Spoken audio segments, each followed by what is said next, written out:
네, 오늘도 주님 주신 평강이 심령에 충만하시기 바라겠습니다. 오늘 말씀은 고린도전서 7장 25절에서 40절 말씀입니다.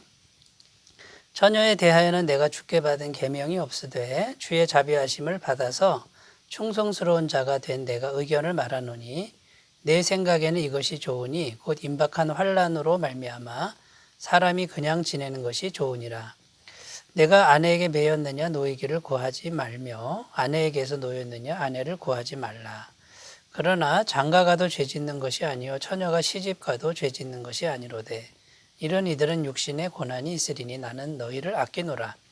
형제들아 내가 이 말을 하노니 그때가 단축하여진 고로 이후부터 안에 있는 자들은 없는 자같이 하며 우는 자들은 울지 않는 자같이 하며 기쁜 자들은 기쁘지 않는 자같이 하며 매매하는 자들은 없는 자같이 하며 세상 물건을 쓰는 자들은 다 쓰지 못하는 자같이 하라. 이 세상의 외형은 지나감이니라. 너희가 염려 얻기를 원하노라. 장가가지 않는 자는 주의 일을 염려하여 어찌하여야 주를 기쁘시게 할까 하되 장가간 자는 세상 일을 염려하여 어찌하여야 아내를 기쁘게 할까 하여 마음이 갈라지며 시집가지 않은 자와 처녀는 주의 일을 염려하여 몸과 영을 다 거룩하게 하려 하되 시집간 자는 세상 일을 염려하여 어찌하여야 남편을 기쁘게 할까 하느니라.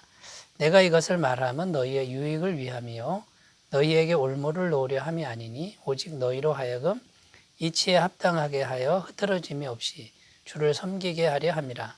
그러므로 만일 누가 자기의 약혼녀에 대한 행동이 합당하지 못한 줄로 생각할 때에 그 약혼녀의 혼기도 지나고 그같이 할 필요가 있거든 원하는 대로 하라.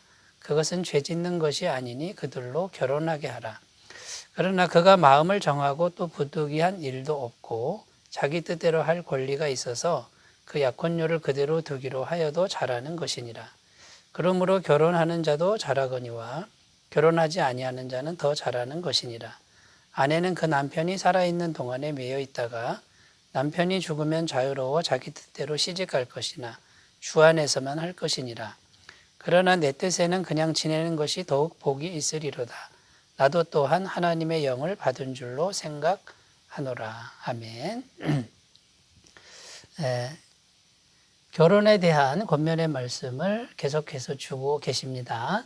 오늘 본문 말씀은 크게 두 가지 주제입니다. 첫째는 처녀가 결혼하는 문제입니다. 25절 말씀에 보면 처녀에 대하여는 내가 주께 받은 계명이 없으되 주의 자비하심을 받아서 충성스러운 자가 된 내가 의견을 말하노니 이제 이렇게 말하고 있죠. 처녀가 결혼하는 문제에 대한 것이고요. 두 번째는 과부의 재혼에 대한 것입니다. 39절에 아내는 그 남편이 살아있는 동안에 매여 있다가 남편이 죽으면 자유로워 자기 뜻대로 시집 갈 것이나 주 안에서만 할 것이니라. 그래서 이 과부의 재혼에 관한 이 두 가지 주제를 가지고 오늘 계속해서 말씀을 주고 있습니다. 이 주제는 앞에서도 잠깐 다루었던 적이 있지요. 그것은 일반적인 교훈이고 오늘은 보다 더 구체적인 그런 내용이고 또 구체적인 영적 의미를 설명하고 있습니다. 겹치는 부분이 있지만은 보다 더 심층적으로 영적인 의미를 지금 설명하고 있다라는 것이 차이점이 되겠습니다. 어쨌든 고린도 교회는요, 이 결혼과 재혼 문제 때문에 여러 가지 의견이 분분했고 또 혼란스러웠던 것이 사실인 것 같습니다. 자, 결혼을 해야 되느냐 마느냐, 이거 죄가 되느냐 아니냐 이런 문제가 있었다는 거죠. 자, 이런 문제들은 임박한 종말론, 임박한 환란이 이제 곧 오는데 해야 되느냐 이제 이런 질문이 있었고요. 그리고 영지주의 사상 때문에 아주 지나친 금욕주의를 주장하는 사람들이 교회 내에 있었다라는 것입니다. 자, 그래서 지금 고린도 교회에 이런 문제가 심각했는데 오늘날에도 우리는 이 성경을 보면서 결혼과 또 재혼과 또 이런 부분에 대해서 우리가 신앙적으로 잘 정립을 했으면 좋겠고요. 어떤 그 행위보다도 이런 것을 판단하는 영적 기준과 또 영적인 그런 정신을 우리가 찾아가는 것이 중요한 과제라고 하겠습니다. 자, 첫 번째 이제 우리가 다뤄야 될 것, 처녀의 결혼과 과부의 재혼에 대해서 또 언급을 하고 계시죠. 결론은 우리는 알고 있습니다. 앞에서도 언급했듯이 바울은 독신 생활이 더 좋다고 이렇게 말을 합니다만 결혼을 해도 좋다 이렇게 말을 하고 있는 것입니다. 자, 같은 원리죠. 과부의 재혼도 역시 같은 원리입니다. 혼자 있어도 괜찮고 재혼을 해도 괜찮다. 지금 이렇게 말을 하고 있는 것입니다. 자, 그러면 이렇게 이것도 괜찮고 저것도 괜찮다라고 하는 그 영적인 기준, 영적인 원리가 뭐냐라는 거죠. 앞에서도 얘기했지만 첫 번째는 종말이 임박했다라는 겁니다. 26절에 보면 내 생각에는 이것이 좋으니 곧 임박한 환란으로 말미암아 사람이 그냥 지내는 것이 좋으니라. 이렇게 지금 말하고 있는 거고요. 둘째로 결혼하면은 어쨌든 주의 일보다는 아무래도 세상 일을 더 염려할 수밖에 없다. 세상 일에 마음을 빼앗길 수밖에 없다라고 지금 말하고 있는 것입니다. 32절 33절에 보면 너희가 염려 없기를 원하노라. 장가가지 않는 자는 주의 일을 염려하여 어찌하여야 주를 기쁘시게 할까 하되 장가간 자는 세상 일을 염려하여 어찌하여야 아내를 기쁘게 할까 하여. 이렇게 이제 말을 하고 있는 거고요. 또 결혼을 해도 좋다라고 지금 말을 하고 있는데 오늘 말씀에 보면 이 결혼을 해도 좋은 그 전제 조건이 있습니다. 그게 뭐냐면 오직 주님을 잘 섬기기 위한 것이다 라는 겁니다. 35절에 보면 내가 이것을 말하면 너희의 유익을 위하며 너희에게 올무를 놓으려 함이 아니니 오직 너희로 하여금 이치에 합당하게 하여 흐트러짐이 없이 주를 섬기게 하려 함이라. 이렇게 이제 말씀하고 있습니다. 그래서 이 결혼을 해야 되느냐, 혼자 살아야 되느냐, 과부가 혼자 살아야 되느냐, 재혼해야 되느냐 이 문제는 어떻게 해도 상관이 없는데 그 원리가 뭐냐면 한 가지입니다. 주님을 잘 섬기기 위한 것이다 라는 겁니다. 자, 임박한 종말이 왔으니 주님을 온전히 섬기자 이제 그런 뜻이고요. 그 다음에 결혼을 해도 역시 이렇게 말하는 거죠. 흐트러짐이 없이 주를 섬기게 하려 함이라. 그러니까 결혼을 해도 역시 주를 잘 섬기기 위해 결혼을 해야 된다라고 이렇게 말씀하고 있습니다. 그러니까 이것을 하느냐 마느냐, 해도 되느냐 안 해도 되느냐 이게 해답이 아니고 어떻게 하든지 간에 주님을 잘 섬기는 방향으로 그렇게 나아가면 상관이 없다라고 하는 것이 첫 번째 권면의 말씀이 되겠습니다. 자, 두 번째 오늘 말씀에 보면은 그러면 이제 우리가 어떤 삶을 이 세상에서 살아야 되느냐 이런 질문인데요. 종말론적인 삶의 태도가 아주 중요하다라는 겁니다. 그러니까 결혼해도 되고 혼자 살아도 되지만 그러면 어떤 원리로 살아야 되냐면 이 세상의 삶은 마치 없는 것 같은 그런 마음으로 그런 태도로 살아야 된다라고 말하고 있는 것이죠. 29절에서 31절 말씀에 보면 형제들아 내가 이 말을 하노니 그때가 단축하여진 고로 종말이 앞당겨졌다는 거죠. 이후부터 안에 있는 자들은 없는 자같이 하며 오는 자들은 울지 않는 자같이 하며 기쁜 자들은 기쁘지 않은 자같이 하며 매매하는 자들은 없는 자같이 하며 세상 물건을 쓰는 자들은 다 쓰지 못하는 자같이 하라.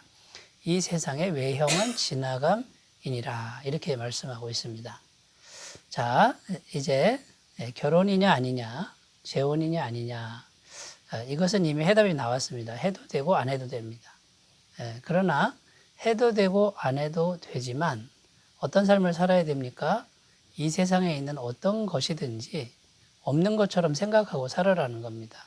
왜냐하면 그 종말이 오면 이 세상의 외형은 다 없어지는 것이기 때문이라는 거죠. 자, 이 세상에 있는 그 아무리 소중한 것이라도 없는 것처럼 마음에 두지 말고 하나님만을 바라보고 천국만을 바라보면서 그 나라를 향하여 올곧게 성실하게 나아갈 것을 지금 이제 말씀하고 있는 것입니다. 자, 이런 영적인 원리는 결혼이냐 재혼이냐 독신이냐, 여기만 국한되는 영적인 원리가 아니라는 겁니다. 이 세상에 있는 권세든 물질이든 성공이든 명예든 이런 부분들도 역시 없는 것처럼 여기는 태도가 중요한 신앙의 원리가 되겠지요. 고린도후서 4장 18절 말씀, 우리가 주목하는 것은 보이는 것이 아니요 보이지 않는 것이니 보이는 것은 잠깐이요 보이지 않는 것은 영원함이니라. 성경은 계속해서 영원한 세계를 주목하고 그 영원한 세계만 바라보고 갈 것을 말씀하고 있고요. 이 세상에 있는 것은 안개 같다. 금방 없어지는 것이다 라고 생각하고 이 세상에 있는 어떤 것을 마음에 가득 채우지 말고 없는 것처럼 여기면서 아예 다 버리라는 건 아니죠. 없는 것처럼 마음에 두지 말고 살되 천국을 향하여 살아가는 그런 삶이 되려고 말씀하고 있는 것입니다. 자, 이제 세 번째입니다. 결론적인 이제 얘기인데요. 결론적으로 우리가 이 결혼의 문제를 한번 정리를 해보겠습니다. 첫 번째로 생각할 것은 결혼이냐 아니냐의 문제가 아니라는 거죠. 결혼해도 되느냐 안 해도 되느냐 상관없다라는 겁니다. 해도 되고 안 해도 됩니다. 그러나 핵심이 뭡니까? 주님을 위한 것이냐 아니냐. 주님을 위한 것이어야 된다라는 것이죠. 혼자 살아도 자기만을 위한 것이라면 그거는 소용이 없고요. 결혼을 해도 자기만 위한 것이라면 그건 의미가 없다라는 겁니다. 혼자 살아도 주님께 헌신이고 결혼을 해도 주님을 잘 섬기기 위한 것이라면 이제 상관이 이제 없다라는 것입니다. 외형적인 어떤 그런 모습보다는 우리 내면 속에서 정말 주님만이 주인이 되고 주님을 향한 것이 중요하다는 것이고요. 자, 둘째로 생각할 것은 뭡니까? 인간의 부부관계, 결혼 관계는 죽음과 동시에 금방 끝나버립니다. 일시적인 것입니다. 영원한 것이 아닙니다. 그러니까 이 결혼이라고 하는 것은 남녀 간의 그 결혼이 영원하지 않습니다. 그리고 결혼을 통해서 결국 하나님이 이루시고자 하는 게 뭡니까? 주님과의 연합이라는 겁니다. 주님과의 연합을 훈련하고 배우는 그런 시간이 이제 결혼이라는 것이죠. 그래서 연합의 어떤 영적인 원리를 배워가는 그 훈련 장소가 결혼이 되어야 된다라는 것입니다. 그래서 부부 간에도요, 이 연합의 정신이 제대로 되지 않으면 결국 깨질 수밖에 없는 이제 그런 것이 되고요. 결국 부부가 결혼을 해도 각자가 주님의 영과 연합할 때 이것이 영원한 그런 결혼이 되는 것이죠. 여러분, 이런 모습으로 우리가 결혼의 문제, 재혼의 문제를 정리하시고 신앙의 모든 행위의 문제를 잘 정리하셨으면 좋겠습니다.